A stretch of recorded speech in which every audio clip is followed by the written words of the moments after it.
আমার চ্যানেলে একটি নতুন মাত্রা আমি শুরু করতে যাচ্ছি। সেই নতুন মাত্রাটি হলো আমাদের বর্তমানে অনেকেরই ম্যাথমেটিক্যাল টার্ম নিয়ে অনেক সমস্যা হয়। ওই জায়গাগুলোতে যে জায়গাগুলো আমরা ম্যাক্সিমাম আমাদের গোল হয়ে থাকে, যেমন কারোর ব্যাংকে চাকরি করার স্বপ্ন থাকে, কারোর বিভিন্ন বেসরকারি উচ্চতর খাতে চাকরি করার বাসনা থাকে। তাছাড়া আরো অনেক চাকরি ক্ষেত্র আছে যেগুলোর মধ্যে আমাদের জব অ্যাপ্লাই করার জন্য আমাদের একটা পরীক্ষা দিতে হয়। সেই জব অ্যাডমিশনের মধ্যে আমাদের অনেক ম্যাথমেটিক্যাল চলে আসে, যেগুলো আমাদের অনেকটা সমস্যা থাকে। আর সর্বোপরি যেটা সবচেয়ে বেশি আমাদের জন্য সবচেয়ে বেশি ভাইটাল রোল রাখে, সেটা হলো আমাদের যে বিসিএস পরীক্ষা রয়েছে। সেই বিসিএস পরীক্ষায় আমাদের গাণিতিক যুক্তি থেকে 15 নাম্বার আসে। সেগুলো আমাদের যারা আর্টস অথবা কমার্স অথবা অন্য কোনো ডিপার্টমেন্টে রয়েছেন, সায়েন্স ডিপার্টমেন্ট ছাড়া, তাদের জন্য এই জিনিসটাকে ফেস করা একটু কঠিন হয়ে যায়। তো তাদের জন্য আমার ভিডিওটা সবচেয়ে বেশি ইউজফুল হবে। আশা করি আমার এই ভিডিওটি মনোযোগ সহকারে দেখলে আমার এই ভিডিওর মাধ্যমে আমি 10তম বিসিএস 11তম বিসিএস থেকে শুরু করে বর্তমান 40তম বিসিএস পরীক্ষা পর্যন্ত যত কোশ্চেন গণিত ছিল, সেগুলো ধারাবাহিকভাবে আমার চ্যানেলে আমি বিস্তারিত আলোচনা করব ব্যাখ্যা সহকারে, এবং শর্টকাট সহ তোমাদেরকে দেখিয়ে দেবো, যেন খুব কম সময় তোমাদের এই নৈতিক গুলো অর্থাৎ ম্যাথমেটিক্যাল যে টার্মগুলো খুব সহজে করতে পারো। তো আশা করি আমার সাথেই থাকবা, এবং এই সময়টা অর্থাৎ অনার্স ফার্স্ট ইয়ার আমরা পড়ি, অনার্স সেকেন্ড ইয়ারে পড়ি, আমরা অনার্স থার্ড ইয়ারে পড়ি, ফোর্থ ইয়ারে পড়ি, ডাজন্ট ম্যাটার। আমাদের এখনই কিন্তু দৈনিক 30টা মিনিট অথবা এক ঘন্টা বাদ দিলাম, যদি আমরা 30টা মিনিটও আমাদের এই 24টা ঘন্টার মধ্যে আমরা একটা সময়টাকে বের করে নিই, তাহলে কিন্তু আমাদের এই 30 মিনিট দৈনিক ইউজ করার কারণে কিন্তু আমাদের এই বিসিএস বলো বা অন্যান্য চাকরি ক্ষেত্র বলো, সেগুলোর ক্ষেত্রে কিন্তু আমরা অনেকটা আগে গেলাম। অর্থাৎ ধারাবাহিক আমাদের একটা সেক্টর রাখতে হবে, একটা আলোচনার জায়গা রাখতে হবে, যেখানে আমরা আমাদের জ্ঞানটাকে সমৃদ্ধ করতে পারি এক্স্যাক্টলি আমাদের গোলটাকে সত্য করার জন্য। বর্তমান অনার্সের আমাদের পড়ালেখা থাকে, কিন্তু সেই পাশে কিন্তু আমাদেরকে কমপক্ষে আধা ঘন্টা করে যদি আমাদের এই গণিতে সময় দেয়, আশা করি এই বিসিএস হোক আবার অন্যান্য জব সেক্টরে হোক, জব যে অ্যাপ্লিকেশন গুলো হয় সেগুলো হোক না কেন, আমাদের যে গাণিতিক যে সমস্যাগুলো ছিল, সেই সমস্যাগুলো আমাদের সমস্যা হবে না। বিসিএস 10তম পরীক্ষায় আমাদের যে গাণিতিক সমস্যাগুলো ছিল, তার মধ্যে প্রথম যে গাণিতিক সমস্যাটা ছিল তা ছিল যে চালের মূল্য 12% কমে যাওয়ায়, 6,000 টাকার পৌরবেকা 1 কুইন্টাল চাল বেশি পাওয়া যায়। তাহলে 1 কুইন্টাল চালের বর্তমান দাম কত? 1 কুইন্টাল চালের বর্তমান দাম কত? অর্থাৎ পূর্বাপেক্ষা যদি পূর্বের দাম যদি আমি 100 টাকা ধরি, কারণ 12% যেহেতু রয়েছে, তো আমি পূর্বাপেক্ষা 12% কমে যাওয়ায়, চালের মূল্য পূর্বাপেক্ষা 12% কমে যাওয়ায়, তো চালের মূল্য যদি পূর্বে 100 টাকা থাকে, তাহলে বর্তমান দাম কি হবে? যেহেতু 12% কমে গেছে, অর্থাৎ 100 থেকে 12 কমে গেছে, পার্সেন্ট তো এটাই, অর্থাৎ 12% কমে যাওয়া মানে কি, এটা 100-র মধ্যে 12 কমে গেছে। তো পূর্বের মূল্য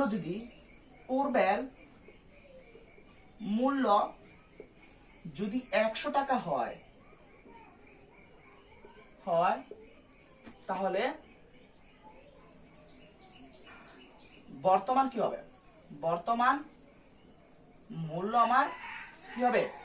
বর্তমান মূল্য আমার পূর্বের মূল্য 100 টাকা, তো বর্তমান অর্থাৎ পূর্বেরটা যদি আমরা 100% ধরি, তাহলে 100 টাকা, তো ওই 100 থেকে 12% কমে গেল আমাদের বর্তমান মূল্যটা, অর্থাৎ আমি 100 থেকে 12 বিয়োগ দিতে হবে। তাহলে 100 থেকে 12 বিয়োগ দিলে কি হয়? 88 টাকা। অর্থাৎ পূর্বের মূল্য যদি 100 টাকা হয়, তাহলে বর্তমান মূল্য হবে আমার কত? বর্তমান মূল্য হবে আমার 88 টাকা। কারণ কি ব্যবহার করলাম আমি? কারণ 12% কমে গেছে, তাহলে 100 থেকে আমাকে 12 বিয়োগ দিতে হবে, কারণ 100 থেকে 12 কমে গেছে। ওকে, তাহলে আমি 100 টাকা যখন 12 বিয়োগ দিলাম, তখন 88 হলো। দেখো, পূর্বের মূল্য যদি 100 টাকা হয়, তাহলে বর্তমান মূল্য হলো 88 টাকা। তাহলে পূর্বের মূল্য যদি 100 টাকা হয়, তাহলে বর্তমান মূল্য 88 টাকা, এটা আমরা বুঝতে পারলাম। এখন বাকিটা আমরা কিন্তু ইজিলি কিন্তু কি বলো, ঐকিক নিয়ম আমরা সলভ করতে পারি। তো ঐকিক নিয়ম আমরা কিভাবে সলভ করবো খেয়াল করো। যদি পূর্বের মূল্য যদি 1 টাকা হয়, তাহলে বর্তমান মূল্য কত টাকা হবে? অবশ্যই আমরা 100 দ্বারা কি দেব? ভাগ দেব। আমি আবার বলি, এই ম্যাথগুলো কিন্তু আমাদের অষ্টম শ্রেণী থেকে অষ্টম, নবম, দশম এগুলোর মধ্যে কিন্তু আমাদের এই ম্যাথগুলো থাকে। অর্থাৎ বিসিএস এর প্রায় 90% কোশ্চেন, অর্থাৎ ম্যাথ যে কোশ্চেন হয়, তার 90% নাম্বারে কিন্তু থাকে অষ্টম, নবম ও দশম শ্রেণী থেকে। সুতরাং এই 3 শ্রেণীর যে বোর্ড বইগুলো রয়েছে সেই বোর্ড বইগুলো আমাদেরকে ভালোভাবে কভার করতে হবে। আর এই 3 শ্রেণীর বোর্ড বইগুলো ভালোভাবে কভার করার পর আমাদেরকে কভার করতে হবে আমাদের যে বিশেষ যে প্রশ্ন ব্যাংকগুলো রয়েছে সেই প্রশ্ন ব্যাংকগুলো। তাহলে আমরা বলতে পারবো যে কোনো জব সেক্টর হোক বা যে কোনো পরীক্ষা হোক, যেগুলো আমাদের চাকরির জন্য অ্যাপ্লাই করতে হয়, তাছাড়া বিশেষ যে আমাদের সবচেয়ে সবার আশা থাকে, সেই দুইটা সেক্টরে কিন্তু আমরা খুব ভালো করতে পারবো গাণিতিক যুক্তিতে। ওকে, আচ্ছা, তাহলে আমার 100 টাকা যদি হয় 88 টাকা, তাহলে 1 টাকায় 88 ভাগের 100 টাকা, তাহলে কি হবে? আমাকে বার করতে হবে 6000 টাকা আছে, পূর্বের মূল্য হচ্ছে 6000 টাকা, তাহলে বর্তমান মূল্য কত হয়? পূর্বের মূল্য ছিল 6000 টাকা, তাহলে 100 টাকায় 88 টাকা, তাহলে 1 টাকা বর্তমান মূল্য এত টাকা, তাহলে 6000 টাকা বর্তমান মূল্য কি হবে? 6000 টাকা বর্তমান মূল্য হবে 88 গুণ 6000 বাই 100। এখন আমার এই 100 টাকা 6000 কাটলে আমার তো পাচ্ছি কি 60 পাচ্ছি। ওকে, তো এই 60 এর সাথে 88 যখন আমরা গুণ করি, এই 60 এর সাথে আমাদের 88 গুণ করলে আমরা পাচ্ছি 5280 টাকা। 5280 টাকা, অর্থাৎ আমি বর্তমান মূল্য পেলাম কি 5280 টাকা পেয়ে গেলাম। কিন্তু এখানে 5200 টাকা যে আমি পেয়ে গেলাম, তো এখানে আমার চাইছে কি, এখানে বর্তমান দাম কত জিজ্ঞেস করছে, 1 কুইন্টাল চালের বর্তমান দাম কত। তো এখানে একটা কথা খেয়াল রাখো, আমি যখন 12% কমে যাওয়ায় 6000 টাকার পূর্বাপেক্ষা 1 কুইন্টাল চাল কিন্তু আমি বেশি পাই। অর্থাৎ আগে আমি যেই পরিমাণ চাল কিনতাম 6000 টাকা দিয়ে, বর্তমানে সেই 6000 টাকা দিয়ে আমি সেই পরিমাণ চাল কেনার পরও আমি 1 কুইন্টাল চাল অতিরিক্ত কিনতে পারি। তার মানে ওই 1 কুইন্টাল চাল আমি ওই চালটা কিনতে পারি ওই টাকা দিয়েই, যেই টাকাটা আমার কি ছিল, আমার কম লেগেছিল।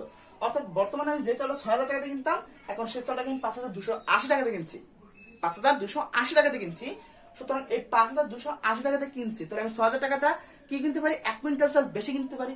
তার মানে কি, আমি 6000 টাকা থেকে যদি আমি এই টাকাটা বিয়োগ দেই, তাহলে অতিরিক্ত যে টাকাটা থাকবে সেই টাকাটা দিয়ে কিন্তু আমি 1 কুইন্টাল চাল অতিরিক্ত কিনছিলাম। কারণ আমার এখানে 5280, অর্থাৎ এখানে 6000 থেকে কিছু টাকা কম লাগার কারণেই যে টাকাটা ছিল সেই টাকাটা দিয়ে কিন্তু আমি 1 কুইন্টাল চাল কেনার যোগ্যতা আমার মধ্যে অর্জন হয়েছে প্রশ্ন মোতাবেক। ওকে, তো আমি যদি এই 5280 টাকাকে এই 6000 থেকে বিয়োগ করে দেই, তাহলে যেটা হবে সেটা হবে বর্তমান 1 কুইন্টাল চালের মূল্য। কারণ আমি বর্তমান 1 কুইন্টাল চাল বেশি কিনেছিলাম, যেটার দাম ছিল কত, 6000 টাকা। তো তার মধ্যে আমার আগের যে পরিমাণ চাল কিনেছিলাম সেই পরিমাণ চালের মূল্য হচ্ছে 5280 টাকা।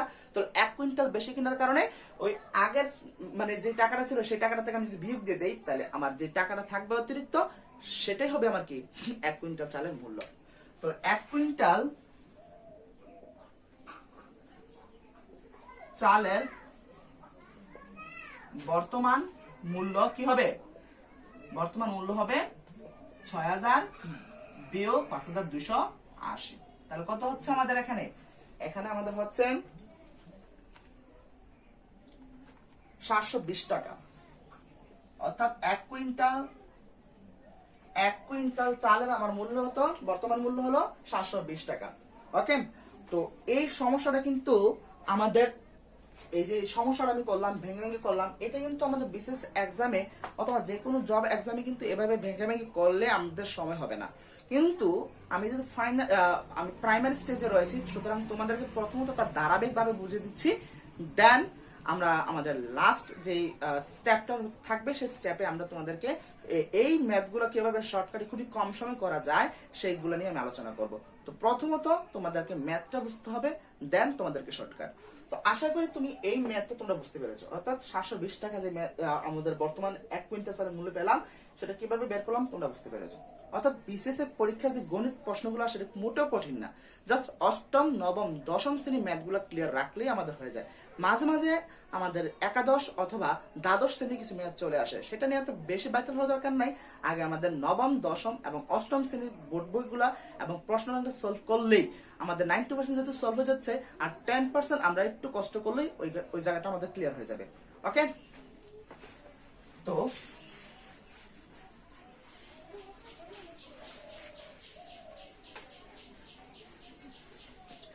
বিসিএস এর তারপর একটা প্রশ্ন ছিল, সেই প্রশ্নটা হলো a মাইনাস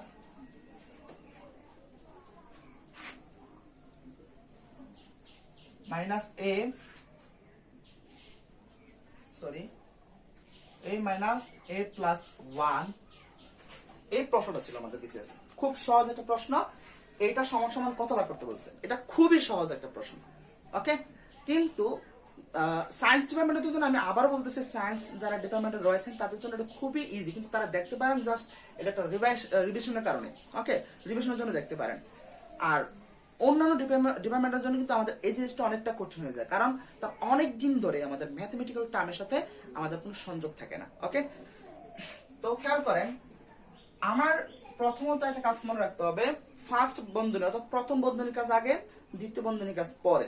ওকে, তো প্রথম বন্ধনীর কাজ যদি আমি আগে করি, তো মাইনাস এ প্লাস এ মাইনাস এ মাইনাস এ প্লাস এ মাইনাস 1। ওকে, আমি এই ব্র্যাকেটে উঠাবো, যেহেতু ব্র্যাকেটের সামনে মাইনাস রয়েছে, সুতরাং মাইনাসের সাথে এখানে যে প্লাসটা রয়েছে সে প্লাসের গুণ করব, তারপরে এই মাইনাসের সাথে এই প্লাসের গুণ করব। ওকে, তো মাইনাসের প্লাসে কি হয়, আমাদের মাইনাসের প্লাসে মাইনাস হয়, আর এখানে যেহেতু আমাদের অবশ্যই 1 রয়েছে, তাহলে 1 এর এর সাথে গুণ করলে মাইনাসে, দেন মাইনাসের প্লাসে মাইনাস, আর একের লেখা 1 গুণ করলে আমাদের 1ই থাকছে।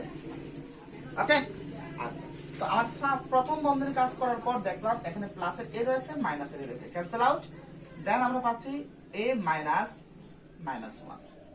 এখন আমার সেকেন্ড বন্ধনী কাজ করতে হবে, দ্বিতীয় বন্ধনী কাজ। তাহলে এই মাইনাস মাইনাস কি হবে, অবশ্যই প্লাস হবে, তাহলে a প্লাস 1, তার অ্যান্সার হবে a প্লাস 1। খেয়াল করো, ক ঘন্টায় 10 কিলোমিটার এবং খ ঘন্টায় 15 কিলোমিটার বেগে একই সময় একই স্থান থেকে রাজশাহীর পথে রওনা হয়ে ক সকাল 10:10 সময় এবং খ সকাল 9:40 সময় রাজশাহীতে পৌঁছালো।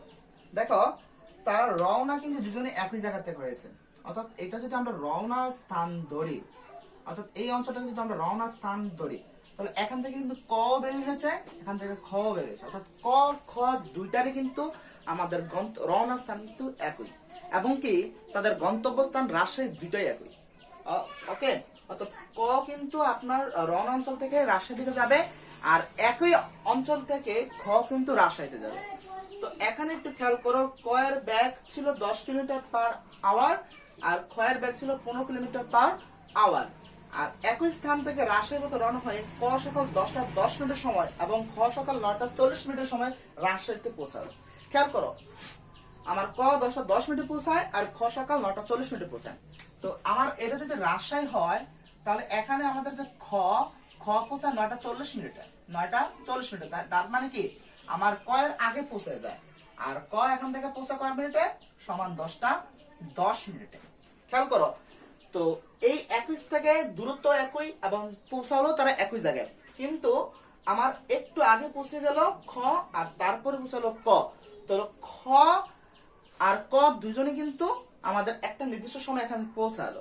তো খেয়াল করো, আমার এই রওনা অঞ্চল থেকে যদি টি সময় পরে যদি খ রাজশাহীতে পৌঁছায়, এটা যদি আমরা রাজশাহী ধরি, রাজশাহী, ওকে, অর্থাৎ টি সময় পরে যদি খ পৌঁছায়, খ যদি টি সময় পরে রাজশাহী পৌঁছায়, তাহলে অবশ্যই আমার ক কি টি সময় পৌঁছালো না, কারণ খ যদি টি সময় পৌঁছায়, কারণ খয়ের থেকে আধা ঘন্টা পরে পৌঁছায় কে, ক, কারণ 9:40 পৌঁছায় খ, তো 40 থেকে আধা ঘন্টা পরে অর্থাৎ 10:10 পৌঁছে কে, ক, অর্থাৎ 30 মিনিট পরে, তার মানে কি হাফ ঘন্টা, অর্থাৎ আমরা এটা 1/2 আওয়ার্স বলতে পারি, অথবা 2/1 ঘন্টা পর। এটা কেন বললাম, কারণ 9:40 সে খ পৌঁছায় আর আপনার ক পৌঁছাচ্ছে কি 10:10। তো অর্থাৎ সে আধা ঘন্টা পরে, তো 1 ঘন্টা যদি আমরা ফুল ধরি, তাহলে আধা ঘন্টা মানে তার অর্ধেক, তাহলে সুতরাং হাফ ঘন্টা, অর্থাৎ অর্ধ ঘন্টা পরে তারা কি কি করে রাজশাহীতে পৌঁছায়। ওকে, তাহলে খেয়াল করো, আমরা সমবেগের সূত্রটা কি জানি, আমরা সমবেগের সূত্র জানি যে সমবেগের সূত্র অনুসারে আমরা দূরত্ব অর্থাৎ এস সরণ ইজিক্যাল টু আমরা জানি ভি টি। তো এই ভি ছিল আমাদের কি, ভি ছিল আমাদের বেগ, আর টি ছিল আমাদের সময়। এই বেগটা হলো সমবেগ, ওকে, আচ্ছা বেগও বলি আমরা, আর এই এসটা হলো কি আমাদের সরণ। তাহলে আমার এখান থেকে রওনা অঞ্চল থেকে রাজশাহী, এটা ক হোক আর খ হোক দুইটারই কি দূরত্ব সমান হবে, তাহলে একই দূরত্ব যায়, যদিও একজনের গতিবেগ আরেকজনের গতিবেগ সমান নয়, অথবা একজনে একটু আগে চলে যায় আরেকজনে আধা ঘন্টা পরে চলে যায়, কিন্তু তাদের দূরত্ব কিন্তু সেম। তো এখন আমার কাজ হলো আমি প্রথমত কার দূরত্ব বার করবো, আমি প্রথমত ক্ষয়ের দূরত্বটা বার করতে চাই। তাহলে ক্ষয়ের দূরত্ব যদি বার করতে আমরা চাই, তো ক্ষয়ের দূরত্ব বার করতে গেলে আমরা কি বলবো, দূরত্ব তো দুইটাই সমান। আমি দূরত্ব বার করতে যাবো না, কারণ আমরা জানি দূরত্ব দুইটাই সমান। ওকে, দূরত্ব কিন্তু দুইটারও সমান। তাহলে এখানে আমি ক্ষয়ের জন্য যে দূরত্বটা পাবো, অর্থাৎ যদি ক্ষয়ের জন্য দূরত্ব আমরা S1 ধরি আর ক্ষয়ের জন্য দূরত্ব যদি S2 ধরি, অর্থাৎ S1 S2 দুইটার দূরত্ব কিন্তু সেম। সুতরাং আমরা পরবর্তীতে প্রশ্ন মধ্যে দিয়ে লিখতে পারবো S1 = S2। তো খেয়াল করো, ক্ষয়ের জন্য যদি দূরত্বের রাশিমালাটা আমরা বার করতে চাই, তাহলে S1 যদি আমরা বলি = আমরা পাচ্ছি কি B। তো ক্ষয়ের বেগ কত? ক্ষয়ের বেগ হলো 15 কিলোমিটার/আওয়ার, অর্থাৎ 15 লিখতে পারি আমরা। 15 ইনটু আর টি হচ্ছে সময়, কতটুকু সময় লাগে? T সময় লাগে, সুতরাং T, অর্থাৎ এটাকে আমরা 15 টিও লিখতে পারি। আর যদি আমি কয়ের দূরত্বের ক্ষেত্রে রাশিমালা বার করতে চাই, তাহলে কি হবে? S2 = সেম VT, V এর মান কত? 10 কিলোমিটার/আওয়ার।